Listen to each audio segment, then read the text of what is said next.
Chapter 2.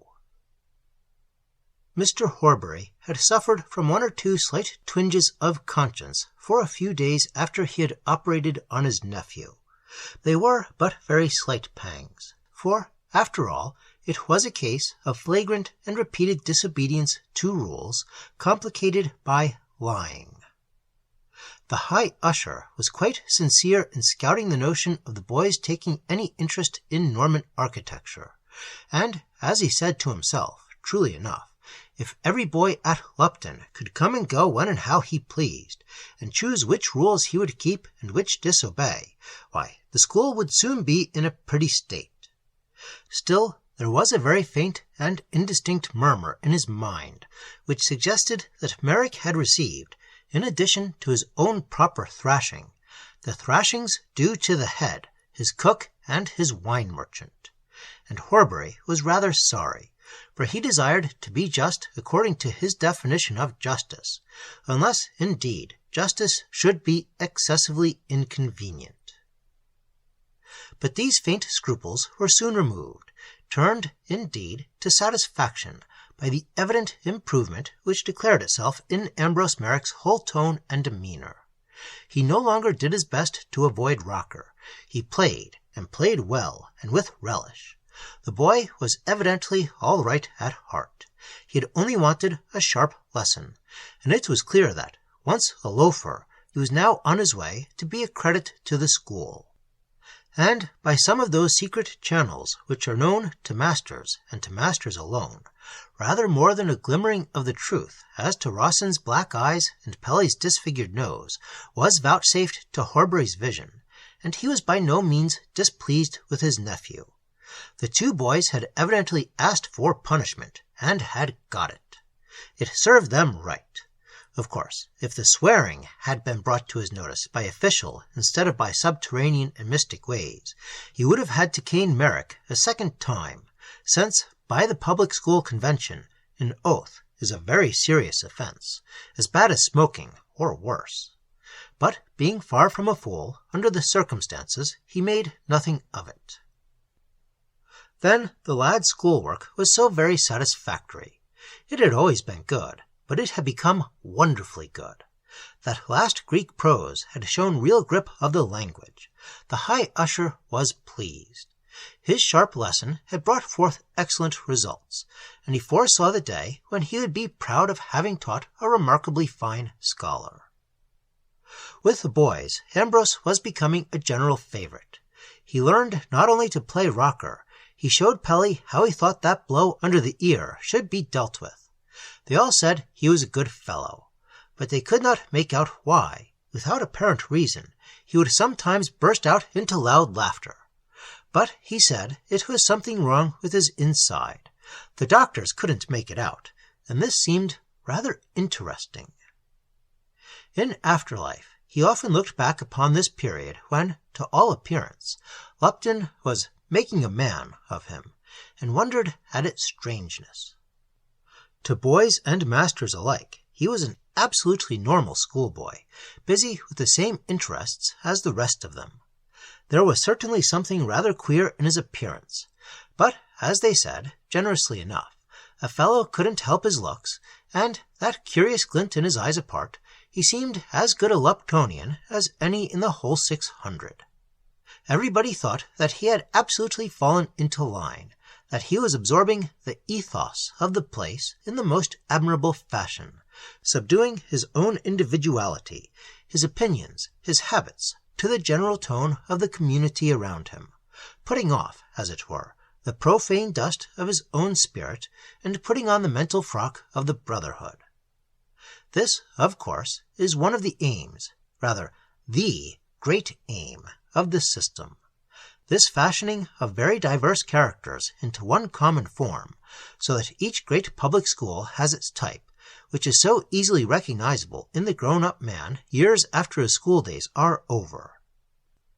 Thus, in far lands, in India and Egypt, in Canada and New Zealand, one recognizes the brisk alertness of the Etonian, the exquisite politeness of Harrow, the profound seriousness of Rugby, while the note of Lupton may, perhaps, be called finality. The old Luptonian no more thinks of arguing a question than does the Holy Father, and his conversation is a series of irreformable dogmas, and the captious person who questions any one article is made to feel himself a cad and an outsider. Thus it has been related that two men who had met for the first time at a certain country house party were getting on together capitally in the evening over their whiskey and soda and cigars. Each held identical views with equal violence on some important topic, Home Rule, or the Transvaal, or Free Trade, and as the more masterful of the two asserted that hanging was too good for blank, naming a well-known statesman, the other would reply, "I quite agree with you. Hanging is too good for blank." "He ought to be burned alive," said the one. "That's about it. He ought to be burned at the stake," answered the other. "Look at the way he treated Dash. He's a coward and a damned scoundrel." "Perfectly right. He's a damned cursed scoundrel." This was splendid, and each thought the other a charming companion. Unfortunately, however, the conversation, by some caprice, veered from the iniquities of blank and glanced aside to cookery, possibly by the track of Irish stew, used metaphorically to express the disastrous and iniquitous policy of the great statesman with regard to Ireland. But, as it happened, there was not the same coincidence on the question of cookery as there had been on the question of blank. The masterful man said, "No cookery like English. No other race in the world can cook as we do. Look at French cookery. A lot of filthy, greasy messes." Now, instead of assenting briskly and firmly as before, the other man said, "Been much in France? Lived there?" "Never set foot in the beastly country. Don't like their ways, and don't care to dine off snails and frogs swimming in oil." The other man began then to talk off the simple but excellent meals he had relished in France, the savory croûte-au-pot and bouillie, good eating when flavored by a gherkin or two, velvety épinards au jus, a roast partridge, a salad, a bit of Roquefort, and a bunch of grapes. But he had barely mentioned the soup when the masterful one wheeled round his chair and offered a fine view of his strong, well-knit figure, as seen from the back. He did not say anything. He simply took up the paper and went on smoking. The other man stared in amazement. The amateur of French cookery looked annoyed, but the host, a keen-eyed old fellow with a white moustache, turned to the enemy of frogs and snails and grease, and said quite simply, "I say, Mullock, I never knew you'd been at Lupton."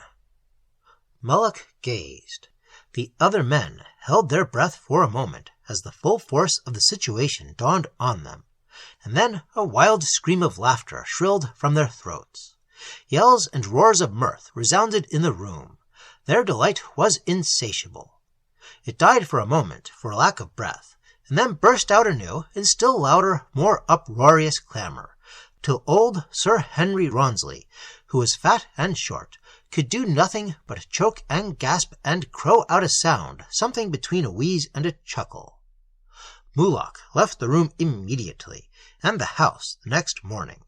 He made some excuse to his host, but he told inquiring friends, personally, he disliked bounders. The story, true or false, illustrates the common view of the Lupton stamp. "We try to teach the boys to know their own minds," said the headmaster, and the endeavour seems to have succeeded in most cases. And, as Horbury noted in an article he once wrote on the public school system, every boy was expected to submit himself to the process, to form and reform himself in accordance with the tone of the school. "I sometimes compare our work with that of the metal founder," he says in the article in question, "just as the metal comes to the foundry rudis indigestica mole, a rough and formless mass, without the slightest suggestion of the shape which it must finally assume. So a boy comes to a great public school with little or nothing about him to suggest the young man who, in 8 or 9 years' time, will say good-bye to the dear old school, setting his teeth tight, restraining himself from giving up to the anguish of this last farewell. Nay, I think that ours is the harder task, for the metal that is sent to the foundry has, I presume, been freed of its impurities. We have to deal rather with the ore, a mass which is not only shapeless, but contains much that is not metal at all, which must be burnt out and cast aside as useless rubbish. So the boy comes from his home, which may or may not have possessed valuable formative influences, which we often find has tended to create a spirit of individualism and assertiveness, which, in numerous cases, has left the boy under the delusion that he has come into the world to live his own life and think his own thoughts. This is the ore that we cast into our furnace. We burn out the dross and rubbish. We liquefy the stubborn and resisting metal till it can be run into the mold. The mold being the whole tone and feeling of a great community. We discourage all excessive individuality. We make it quite plain to the boy that he has come to Lupton not to live his life, not to think his thoughts, but to live our life, to think our thoughts. Very often, as I think I need scarcely say, the process is a somewhat unpleasant one, but sooner or later the stubbornness metal yields to the cleansing, renewing, restoring fires of discipline and public opinion, and the shapeless mass takes on the shape of the great school. Only the other day an old pupil came to see me and confessed that, for the whole of his first year at Lupton, he had been profoundly wretched. I was a dreamy young fool, he said. My head was stuffed with all sorts of queer fancies, and I expect that if I hadn't come to Lupton, I should have turned out an absolute loafer. But I hated it badly that first year. I loathed Rocker, I did really, and I thought the fellows were a lot of savages. And then I seemed to get into a kind of cloud.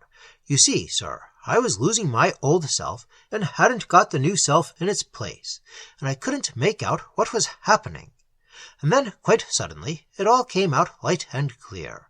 I saw the purpose behind it all, how we were all working together, masters and boys, for the dear old school, how we were all members one of another, as the doctor said in chapel, and that I had a part in this great work too, though I was only a kid in the third. It was like a flash of light. One minute I was only a poor little chap that nobody cared for and who didn't matter to anybody. And the next, I saw that, in a way, I was as important as the doctor himself. I was part of the failure or success of it all. Do you know what I did, sir? I had a book I thought a lot of, Poems and Tales of Edgar Allan Poe. It was my poor sister's book. She had died a year before, when she was only 17, and she had written my name in it when she was dying. She knew I was fond of reading it. It was just the sort of thing I used to like, morbid fancies and queer poems, and I was always reading it when the fellows would let me alone. But when I saw what life really was, when the meaning of it all came to me, as I said just now, I took that book and tore it to bits, and it was like tearing myself up. But I knew that writing all that stuff hadn't done that American fellow much good, and I didn't see what good I should get by reading it. I couldn't make out to myself that it would fit in with the doctor's plans of the spirit of the school, or that I should play up at Rocker any better for knowing all about the fall of the House of Usher, or whatever it's called. I knew my poor sister would understand, so I tore it up, and I've gone straight ahead ever since, thanks to Lupton. Like a refiner's fire, I remembered the dreamy, absent-minded child of 15 years before.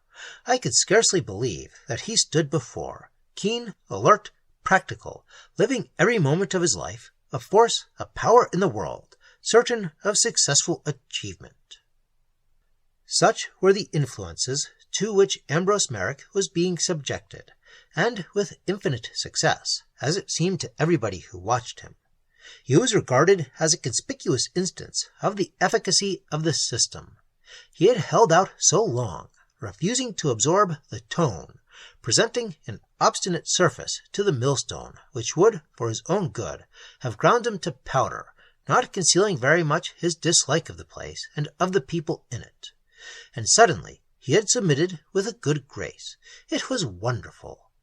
The masters are believed to have discussed the affair amongst themselves, and Horbury, who confessed or boasted that he had used sharp persuasion, got a good deal of kudos in consequence.